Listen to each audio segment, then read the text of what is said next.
میں صبح اور شام اللہ کی نافرمانیاں کر رہا ہوں، وہ تو مجھ سے کھانا نہیں روک رہا، وہ تو مجھ سے آکسیجن نہیں روک رہا ہے۔ ہونا کیا چاہیے تھا؟ لاجک کیا کہتی ہے؟ میری آنکھیں حرام دیکھتی، اللہ کی نافرمانی کرتی، میں اندھا کر دیا جاتا، کیونکہ اللہ نے آنکھ دی تھی نا۔ اے میرے بندے، میں نے آنکھ دی اپنی فرما برداری کے لیے، تو ان آنکھوں سے گناہ کر رہا ہے، روشنی ختم نہیں ہوتا۔ حرام سنتا تو بہرا کر دیا جاتا، حرام بولتا تو گونگا کر دیا جاتا، یہ ہاتھ حرام کے لیے اٹھتے تو گر جاتے، یہ پیر حرام کے لیے چلتے تو میں لنگڑا ہو جاتا۔ فرام مائی ڈے ون، میں تو جب سے ہوش سنبھالا کتنی نافرمانیاں کی اللہ کی، وہ اپنی مہربانیاں روک نہیں رہا، اور میں کہتا ہوں میں نے کیا ہے، میں یہاں تک پہنچا ہوں؟ نہیں، سب کچھ میرے رب کا ہے۔ کاش یہ بات سمجھ آ جائے، وہ رب کی قدرت ہے، نعمت دے سبحان اللہ شکر کرنا، ورنہ کہیں یہ نعمت چھین نہ لی جائے، یا اسی نعمت کو ہمارے لیے تکلیف کا باعث نہ بنا دیا جائے۔ تو اے میرے پیارے اسلامی بھائی، ہمیں زندگی اب گزارنی ہے، جتنی رہ گئی ہے شکر میں گزارنی ہے، ہاں اللہ کی فرما برداری میں گزارنی ہے۔ اب آتے ہیں شکر ہے کیا؟ اب یہ تو شاید انڈرسٹینڈ کر لیا ہوگا سب نے کہ ہاں یار شکر گزار بننا ہے۔ اچھا، اب شکر کی بھی ڈیفینیشن سمجھنی ضروری ہے۔ ہم سمجھتے ہیں کہ جناب تسبیح پکڑی، الحمدللہ الحمدللہ، یا اللہ تیرا شکر، یا اللہ تیرا شکر، یہ شکر ہے۔ یقیناً دس از دا ون وے، ایک طریقہ ضرور ہے کہ زبان سے اللہ تعالیٰ کا شکر ادا کیا جائے، مگر میں آپ کو ایک لاجیکلی بات سمجھانا چاہتا ہوں۔ کسی باپ کا کوئی بیٹا ہو اور وہ کہے کہ جناب مجھے اپنے والد صاحب سے بڑی محبت ہے، والد صاحب کے بیٹا جلدی گھر آ جانا، کہ ابا گھر پہ جلدی نہیں آؤں گا، آپ سے محبت بڑی ہے، بیٹا یہ والا کام کر دو، میں نے کام نہیں کرنا ہے، آپ سے محبت بڑی ہے، بیٹا یہ کب کر دو، یہ کام مت کرنا میں نے یہی کام ہے، مگر آپ سے محبت بڑی ہے۔ آپ کہیں گے یار مذاق ہو رہا ہے، زبان سے کہی جا رہا ہے محبت بڑی ہے، بات ایک نہیں مان رہا، بات سمجھ رہے میری؟ یعنی یہ کیسی محبت ہے کہ زبان سے جاری ہے، عمل اس کے خلاف ہے۔ تو اب آپ نے اور میں نے سوچنا ہے کہ ہم زبان سے کہہ رہے ہیں، کہ یا اللہ تیرا شکر، یا اللہ تیرا شکر، اور اللہ کی بات کوئی نہیں ماننی ہے۔ تو علماء کہتے ہیں ایکچول شکر یہ ہے کہ بندہ رب کی نافرمانی نہ کرے، ٹھیک ہے؟ نافرمانی ناشکری ہے، شکر یہ کہ بندہ اللہ کی فرما برداری کرے، اللہ کو راضی کرنے والے کام کرے۔ تو پریکٹیکل شکر یہ ہے کہ ہماری نماز قضا نہ ہو، پریکٹیکل شکر یہ ہے کہ ہم اللہ کی نافرمانی نہ کریں، ہم حرام روزی کی طرف نہ جائیں۔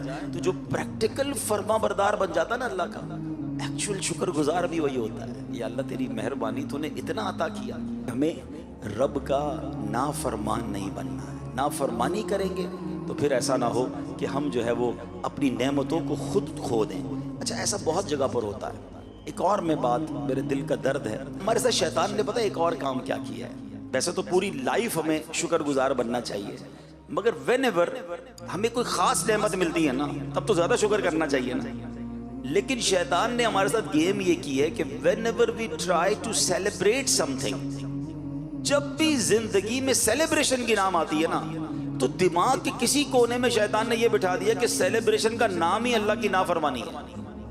کمال ہے، ہمارا ایمان اور عقیدہ ہے کہ دینے والی ذات رب کی ہے، مگر جب بھی وہ دیتا ہے، اب آپ کہیں گے یار ایسی کیسی بات کر رہے ہیں، ہم کہاں سیلیبریشن میں گناہ کرتے ہیں؟ چلیں ذرا سٹارٹ لیتے ہیں۔ بچہ پیدا ہوا، برتھ ڈے کرنی ہے، بہت اچھی بات ہے، اللہ کی نعمت ہے اولاد۔ برتھ ڈے میں کیا کرتے ہیں؟